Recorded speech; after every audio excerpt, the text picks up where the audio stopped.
The Washington Commanders had an exciting 2024 season. But who were the top 5 breakout stars? We've got the answer for you right here on Ref the District. Let's go.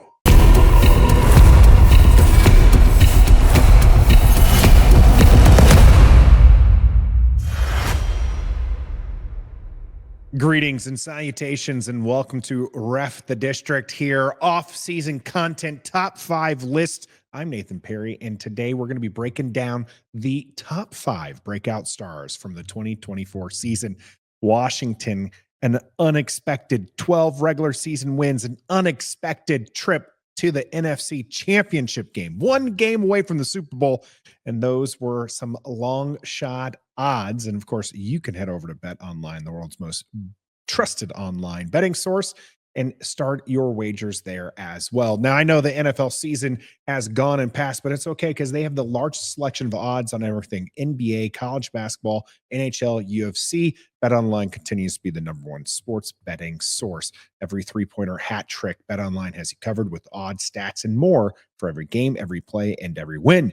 BetOnline, the game starts here. Of course, we encourage you to bet responsibly as well. In that, ad reads aside, let's get right into the content here, because I know that's why you're joining us here on Ref the District. If you can just do us a favor, hit that like button if you haven't already when this video had started. Subscribe to the channel, share it with your friends, start the conversation. We're live on Wednesdays every 7:30 Eastern on Wednesday, so make sure you join us there as well. Before I get into the list, I wanted a couple of honorable mentions, because I know these two are probably going to come up. One of them almost made my list, and I really debated, but I had already created the graphics, so I said, nope, we're just going to put that individual on the honorable mention list. Now, the first one up here, as you can see in the image, is actually going to be Zach Ertz. This is a guy who we knew was coming in. He's a very skilled player, but he had several down seasons before coming to Washington. In fact, the season before, he barely played at all. So who were we going to get out of the 30-plus-year-old tight end? Well, it turns out he was a fantastic security blanket for our young QB, and he had a bit of a resurgence. Whether or not he's worth bringing back is another question, but it is one that we will answer throughout this offseason as well. But Zach Ertz, fantastic season, great job even in the playoffs. Couple moments there let me down a little bit with some of those drop passes, and of course wasn't a yak guy, yard after catch guy, but he was a great addition to this Washington Commanders offense. But he's not one of the breakout players, even though you could count him as that, like kind of a comeback breakout in that regards. Now, the guy who just barely missed my list was one Johnny Newton. Now, I think a lot of people probably underestimate just how good this young man is, mainly because you probably really only remember him from a couple of, off-start penalties and defensive offside penalties that give first downs. And I get it. I understand. But what if I told you that Johnny Newton actually led all defensive tackles, despite playing one less game than someone who's being paid $20 million a year, led all defensive tackles in tackles for loss, forced fumbles, and total tackles? Johnny Newton is a machine, and his get off is insane. I really look forward to a full off season with this guy training properly for the NFL and getting more familiar with the speed of the game, because this guy is going to be something. I am telling you, there's a lot of excitement here. This was a person who probably should have been in the first round, if not for those injuries to his feet. Now, those were resolved in 2 off-season surgeries. And here we get a guy who explodes onto the scene and was called into service because Jonathan Allen went down, and he did well. He did well. When you look at the stats, when you look at what he's capable of, he is going to be disruptive. 2 sacks on the year as well. Look for a lot of those box score stats to improve on the year, and look for your opinion on him to raise as well. But as I mentioned, he was on the outside looking in. Let's get to number 5, and probably the guy who I was going to knock off my list. But recency bias got to me here. Dyami Brown, potentially a true wide receiver 2, Dyami Brown nearly doubled his career totals this year. 30 catches, 300 yards. Like, I mean, it wasn't a fantastic year. Okay. Don't get me wrong here. Dyami Brown wasn't exactly Jamar Chase. It wasn't even Terry McLaurin. But the year that he had regular season, he had 30 catches on 40 targets, 300 yards. A lot of those I would say, good games started coming towards the end. And this was the one knock I had on him. He didn't come to the season as wide receiver 2. That was Noah Brown, another potential target for a breakout player of the Washington Commanders this year. And then it went to OZ. And then finally, Dyami Brown starts to kind of find his way into that number 2 role. And I will say he is here because he shined towards the end of the season and he absolutely came open in the playoffs as well. Like, he was just fantastic. And it bears the question, is he worth signing on to come back for a season? Kind of a good deal for the Commanders. They need some wide receivers. He's somebody who knows the system. He started shining. What's it going to cost to bring him back? Because this is a guy who really, like I said, came in clutch during the playoffs. And as the season progressed, he went from a big play wide receiver and only that, right? Like those long bombs, like somebody who is you just bring in when you need like a 30-yard chunk type deal, to a person who was reliable and you can consistently get the ball.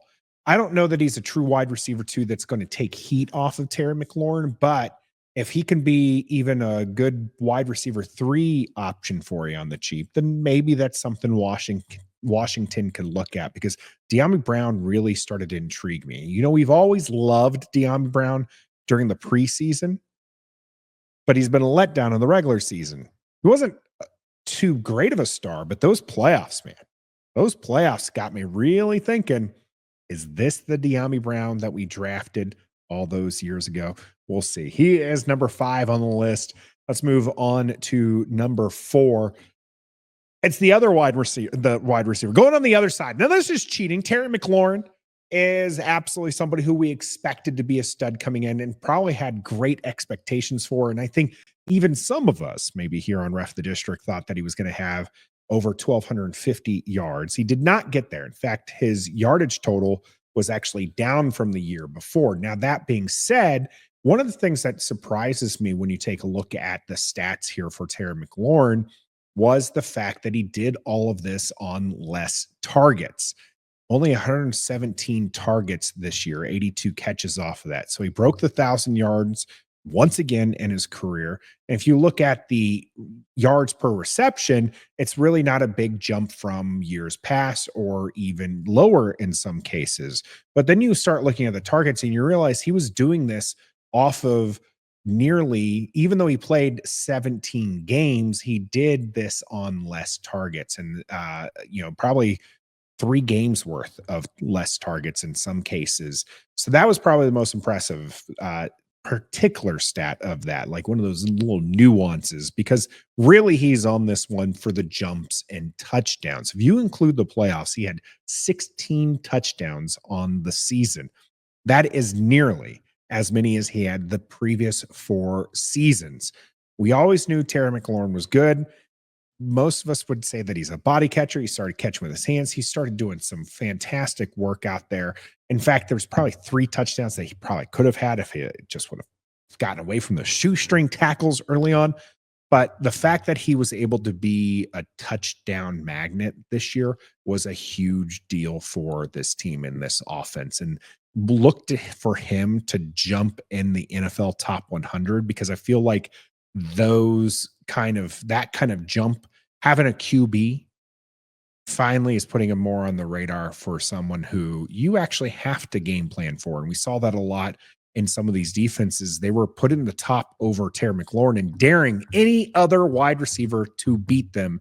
And Terry McLaurin still found ways to beat those defenses as well. So he sneaks onto my list as a breakout candidate here in 2024 as well. Moving on to number 3, a rookie, our only rookie on this list. I'll let you know. Well, at least according to Joe Buck and Troy Aikman. teaser there for who might be coming up later. Mikey Sainristil. This is a young guy who was tested over and over and over again, yet he still shined. And he led this defense in pass defenses and interceptions during the regular season. 2 interceptions on the year, 14 pass defenses. There are prime moments where you can remember him shining in this season. Look at the Philadelphia game. They put him up on A.J. Brown. He defends that one. Devontae Smith, he defends that one. This is a young man who was drafted in the second round to be a slot corner, something that is super important in today's NFL. And because of the situation here at Washington, Mikey was asked to move to the outside, and he didn't just do okay, he did well. Future is bright here for this young man. And as far as how he's going to grow and develop, it's going to be interesting because he gives Washington some flexibility, I believe, on the outside.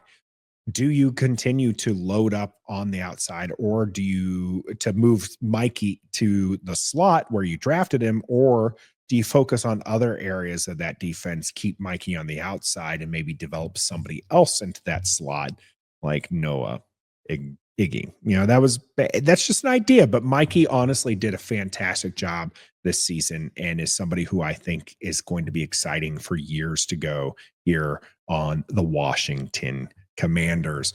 Moving on to number 2, a free agent acquisition. Frankie Luvu just hopping right over that line and into our hearts. One of the things I think this defense needed more than anything else was a star talent. Now, Frankie Luvu might not have a lot of the bounce out stats that you might see from, like he's not a Micah Parsons. Okay. That comparison's not going to be made. What he is, though, is a heart of the defense. And not only this, but he backs that up by his play. Fantastic. 8 sacks on the year. Just great in run coverage. He was good in pass coverage. Not great, but good. But he is a catalyst for what this defense can bring, and somebody who I felt, and Carolina was good, and he was a top free agent acquisition. He was one of the ones listed on a lot of people's top linebackers for people to get. There were some questions on whether or not he could be a full all-around linebacker. They knew that he had some excellent pass rushing skills, as shown by those 8 sacks on the year. But coming to DC and Washington having the season that it did, I really feel like Frankie Luvu might be a guy who sneaks into the NFL top 100, despite the fact that this defense was on the low end as far as overall defenses. But it's a star power that he brings, and look for him to build on to a successful individual season with more good seasons here in Washington. And I look forward to it. And that might be Stoner's jersey that he's going to get. We'll have to talk with him. Maybe on Wednesday, people can talk about whether or not that's the jersey that he is going to get. And number 1, we all know it's coming because it is the guy himself, Jayden Daniels. We all expected Jayden Daniels to be good coming out of LSU. We were excited for him. I had called it all the way pre-draft. You go back to the combine, I was calling it, saying that Jayden Daniels was going to be offensive rookie of the year. He lived up to that hype and then some.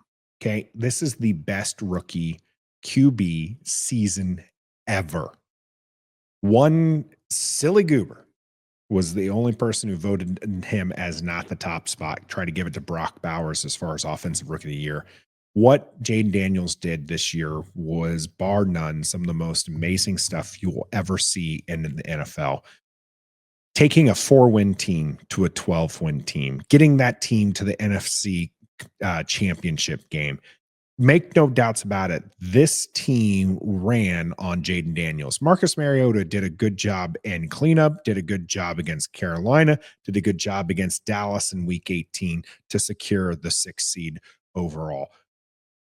He looked good, Marcus Mariota, don't get me wrong, but he was no Jayden Daniels. And Jayden Daniels, the top jersey sold. Like, I mean, there you can go on and on with the stats. In fact, I am going to, in a separate top 5 video, look for that one in a couple of weeks. I'm going to break down the most insane top 5 Jayden Daniels stats, because this kid is something special, not just in the regular season, but look at the offseason. He leads in touchdowns for the postseason this past postseason. He was one of the top rated quarterbacks when you look at all the different metrics. Washington did not lose the championship game because of him.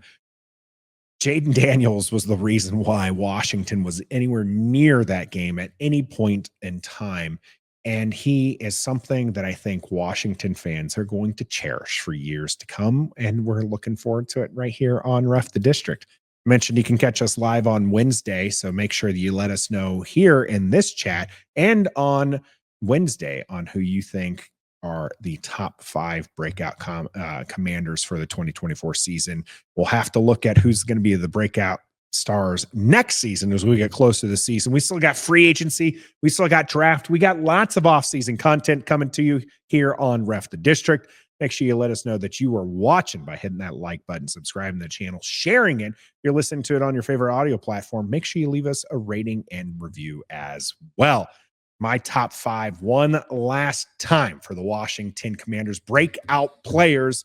I have none other than Dyami Brown showing up in the playoffs. Terry McLaurin, a touchdown machine. Mikey Sainristil proven himself when tested. Frankie Luvu, a superstar on defense in the making. And of course, he himself, Jayden Daniels, as my number 1 breakout player. Where did I go right? Where did I go wrong? Let me know here in the comments. And until next time, be a fan.